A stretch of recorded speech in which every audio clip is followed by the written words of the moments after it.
Create, critique, analyze, and evaluate multimedia texts. This is one of the 6 characteristics of the 21st century learning and learners. Let's review what it was about from my earlier video.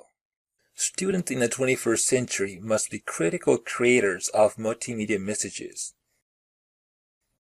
Before getting into this topic in more detail, let me clarify what the phrase multimedia text means here.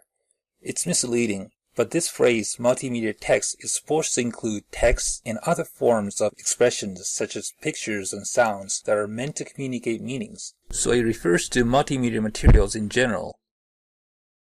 These are the questions you need to ask yourself to see if you qualify as a 21st century learner in regard to the 21st century learning skill number 5.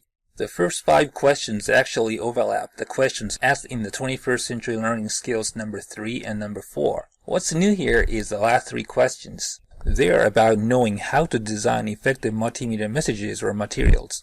So let's take a closer look at each question. Question number 6. Do you evaluate multimedia sources for the effects of visuals, sounds, hyperlinks, and other features on the text's meaning or emotional impact? Suppose your classmate is giving a PowerPoint presentation in class. The most important thing you should be doing is, of course, to understand what she's talking about and to commit it to your memory. But if you can, I want you to pay attention to the design of her PowerPoint slides as well, as a part of your learning process to improve your own multimedia design skill. Which leads to the next question. Question number 7. Do you evaluate your own multimedia works? Many people don't even know what exact things they need to look at to determine if a given multimedia work is good or not. Remember, we are interested in effective designs for learning, not for entertainment. For example, suppose you are making PowerPoint slides for a classroom presentation. Which background design do you prefer between these two? When I asked this question to my students, most of them chose this. They said they hated plain backgrounds. They said plain backgrounds are boring and that they couldn't stand plain backgrounds. So is this background better for learning? Hell no!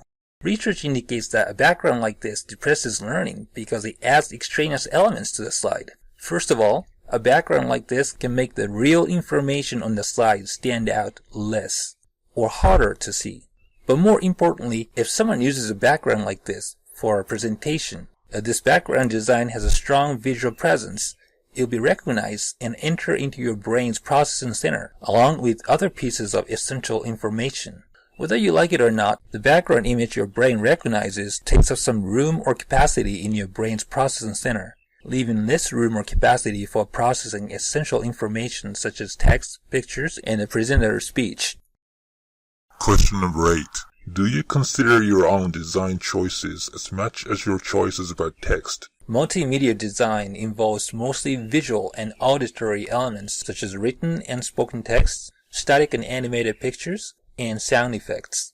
Since most people have very limited visual literacy skills that are literally at the 1st or 2nd grade level, when they design multimedia works, they tend to fall back on words which they are better at. And when they do use graphics, the use of graphics don't support learning and results in poor learning. There are many things to consider when you design multimedia works, and all design guidelines and principles have to be based on how people learn, especially from multimedia works. So we'll take a closer look at various multimedia design issues from the viewpoint of the cognitive theory of multimedia learning in this class. So as this particular 21st century learning skill points out, you must learn to create, critique, analyze, and evaluate multimedia works based on the cognitive theory of multimedia learning, and you must also help your students be able to do the same when you teach.